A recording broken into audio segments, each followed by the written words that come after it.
오늘은 3등급 해결사는 세계관에서 살만한가에 대해 알아보겠습니다. 오늘 주인공인 루세트는 도시에서 살아가는 평범한 시민입니다.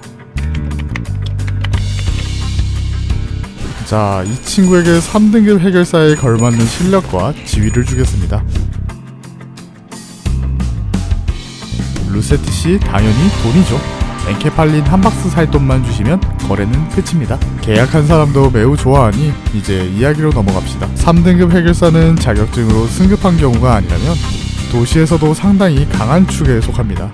둥지에서 사무소를 꾸릴 수 있고 밑에 번지르한 4등급 해결사도 부하로 둘 수 있습니다. 5등급은 인턴으로 쓸 수 있는 모습을 볼 수 있죠. 우리의 루세트 씨는 직접 일하는 게 싫었나 봅니다. 5등급 부하를 여러 명 고용하고 의뢰를 맡겼나 보네요. 이럼 수수료만 좀 받는 게 끝일 텐데요. 부하 직원의 불만도 강할 거예요. 고등급 의뢰로 퍼센트 이윤을 벌 수 없으니까 말이죠. 그러니까 결론적으로는 사무소 평판이 낮아져서 4등급 해결사는 여기에 오지도 않았군요. 뒷골목 기준에서는 말이겠죠. 자, 루세트씨 사무소 월세가 왔네요. 한번 읽어보시겠어요? 공방장비 대여금까지 포함돼서 왔네요.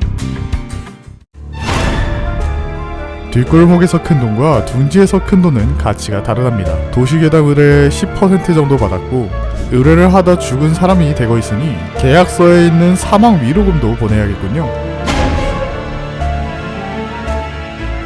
이런 계약사무소도 무시하고 계약을 한 모양이군요. 다음에는 계약사무소를 거쳐서 계약하시라고요. 여튼 남은 금액은 80% 정도가 남았네요. 자, 이제 방법은 두 가지입니다. 도시 질병급 의뢰를 해결하거나 도시 전설급 의뢰를 3개 해결하면 되겠네요. 너무 걱정할 건 없답니다. 루세트는 3등급 해결사, 무려 도시의 밤을 혼자서 버틸 정도로 강력한 해결사라고요. 단 돈이 급하니까 의뢰를 뭘 하건 혼자 해야겠네요.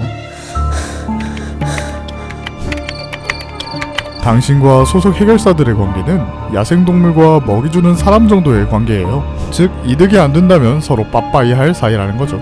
자, 이제 의뢰를 시작해볼까요?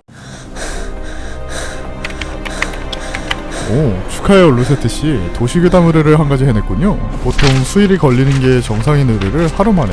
재능이 있는걸요? 3등급 해결사답게 하루 만에 격파한 것은 축하하다만 앞으로 2개는 더 해야 둥지에서 쫓겨나지는 않을 거예요.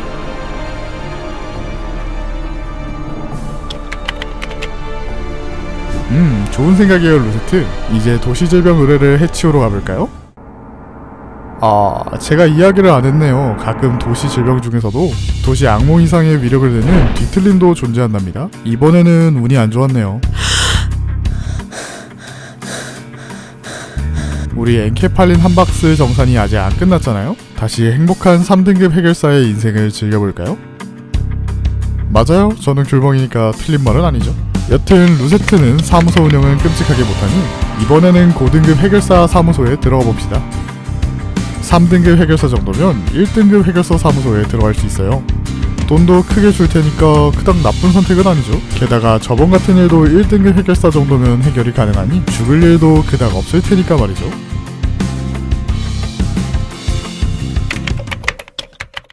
일이 꽤 잘 맞나 보네요. 돈도 꽤나 모인 것 같고 조만간 빚을 다 갚을 수도 있을지도 몰라요.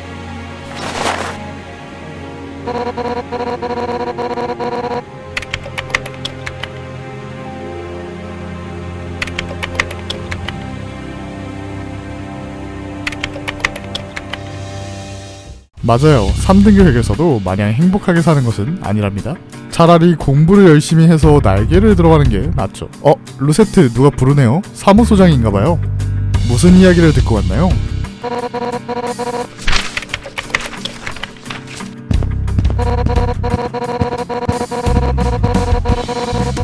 아이고야, 이번에도 빚을 받기는 힘들겠네요. 오늘은 여기까지.